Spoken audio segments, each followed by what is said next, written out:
പ്രദേശത്ത് വർദ്ധിച്ചുവരുന്ന കേബിൾ മോഷണങ്ങൾക്കെതിരെ കർശന നടപടിയുമായി ചെറുപുഴ പോലീസ്. ഒരാഴ്ചക്കിടെ 2 വ്യത്യസ്ത കേബിൾ മോഷണ ശ്രമങ്ങൾ പോലീസ് ജാഗ്രതയോടെ തടഞ്ഞത് ശ്രദ്ധേയമായി. പോലീസിന്റെ സമയോചിത ഇടപെടലിന് നാട്ടുകാരിൽ നിന്നും അഭിനന്ദന പ്രവാഹമാണ് ഉയരുന്നത്. കഴിഞ്ഞ ആഴ്ച രാത്രി ചിറ്റാരിക്കാൽ പ്രദേശത്ത് നിന്നാണ് ആദ്യ സംഭവം. നൈറ്റ് പട്രോളിംഗ് ശക്തമാക്കിയിരുന്ന പോലീസിന് സംശയാസ്പദ സാഹചര്യത്തിൽ കേബിൾ കടത്തുന്നതിനിടെ ഒരു സംഘത്തെ പിടികൂടാൻ സാധിച്ചു. എന്നാൽ സംഘം വണ്ടി ഉപേക്ഷിച്ച് കടന്നു കളഞ്ഞു. പിന്നീട് മോഷ്ടിച്ച കേബിളുകളാണെന്ന് വ്യക്തമായതോടെ പ്രതിയെ അറസ്റ്റ് ചെയ്തു. കേബിളുകൾ പിടിച്ചെടുത്തു.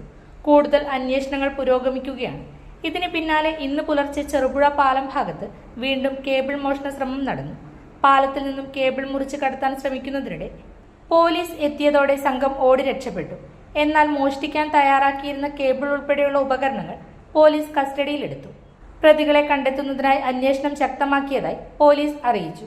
പ്രദേശത്ത് വൈദ്യുതി, ടെലികോം സംവിധാനങ്ങളെ ബാധിക്കുന്ന തരത്തിലുള്ള ഇത്തരം മോഷണങ്ങൾ ജനജീവിതത്തിന് വലിയ ബുദ്ധിമുട്ടുകൾ സൃഷ്ടിക്കുന്നതായി നാട്ടുകാർ ചൂണ്ടിക്കാട്ടുന്നു. തുടർച്ചയായ നൈറ്റ് പട്രോളിംഗും ജാഗ്രതയും മൂലം മോഷണ ശ്രമങ്ങൾ പരാജയപ്പെട്ടത് ആശ്വാസകരമാണെന്നും അവർ പറഞ്ഞു.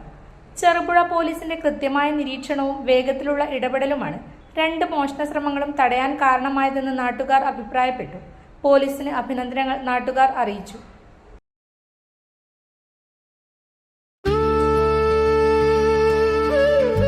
ഓരോ സ്വർണ്ണാഭരണവും പാരമ്പര്യത്തിന്റെ അഭിമാനം. ഓരോ ഡയമണ്ടും പറയുന്നത് വിശ്വാസത്തിന്റെ കഥ.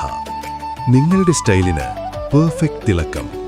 The crown of fine jewellery. Sona gold diamonds and jewellers.